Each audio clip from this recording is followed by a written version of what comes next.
Pernah nggak sih ngerasain frustrasi tinggal di apartemen atau rumah susun? Grup chatnya rame banget sama keluhan, tapi giliran ada masalah serius yang butuh tindakan nyata, mendadak sepi.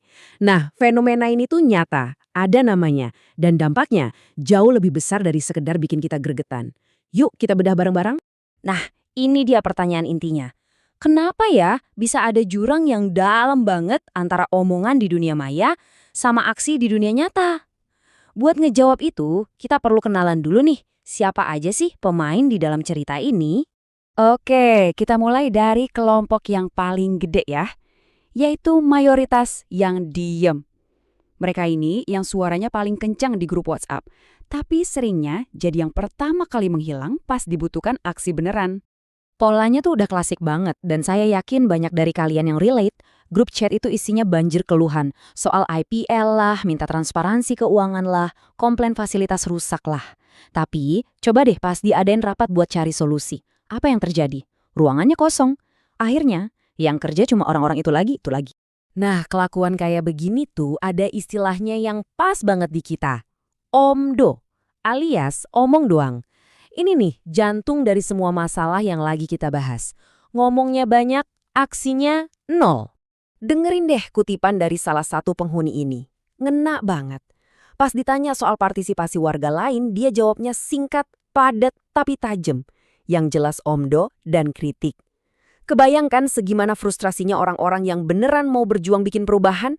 Jadi, ya kayak ada dua kubu gitu yang terbentuk. Di satu sisi, ada si minoritas yang aktif, mereka ini yang konsisten, berani maju, mau capek-capek ngurusin. Nah, di sisi lain, ada mayoritas yang apatis, rame di awal doang, tapi pas udah mulai ada resiko atau butuh komitmen serius, langsung deh mundur alon-alon. Tapi tahu nggak sih apa yang paling serem? Sikap apatis ini ternyata bukan cuma masalah internal kita sebagai warga.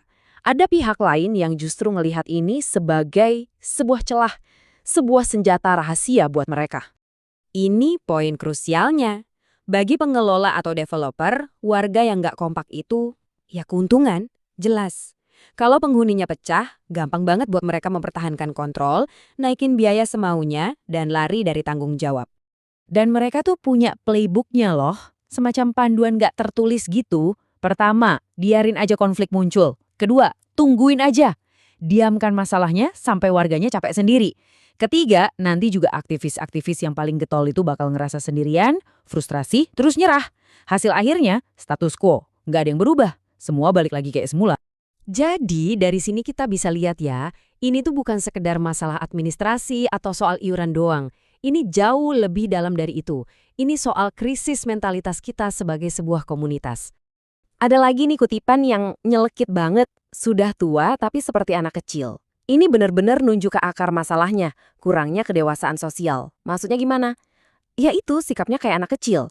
Maunya menghindar dari tanggung jawab, takut kalau ada konflik, dan cuma berharap, ya berharap aja masalahnya hilang sendiri.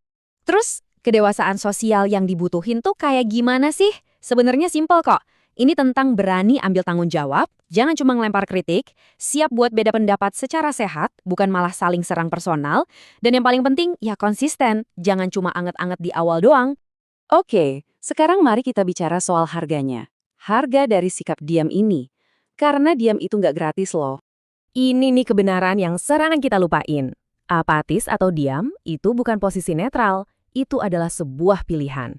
Saat kita memilih untuk nggak bertindak, sebenarnya kita sedang bertindak, yaitu membiarkan masalah terus ada. Kita secara sadar atau enggak, ngasih izin buat hal-hal yang kita keluhkan itu buat terus terjadi. Dan inilah hasilnya, inilah harga yang harus kita bayar. Kalau mayoritas milih diam, ya kita dapat pengelola yang nggak bisa dikontrol. Hak-hak kita sebagai penghuni ya dikorbanin. Dan sisanya apa? Cuma frustrasi bareng-bareng, ujung-ujungnya yang rugi ya kita semua. Oke, cukup ngomongin masalahnya. Sekarang pertanyaannya, gimana caranya keluar dari lingkaran setan ini? Jawabannya sebenarnya ada di diri kita masing-masing, dimulai dari perubahan mindset. Jalan keluarnya itu cuma satu, harus ada pergeseran. Dari yang tadinya cuma ngeluh, jadi aksi yang konsisten.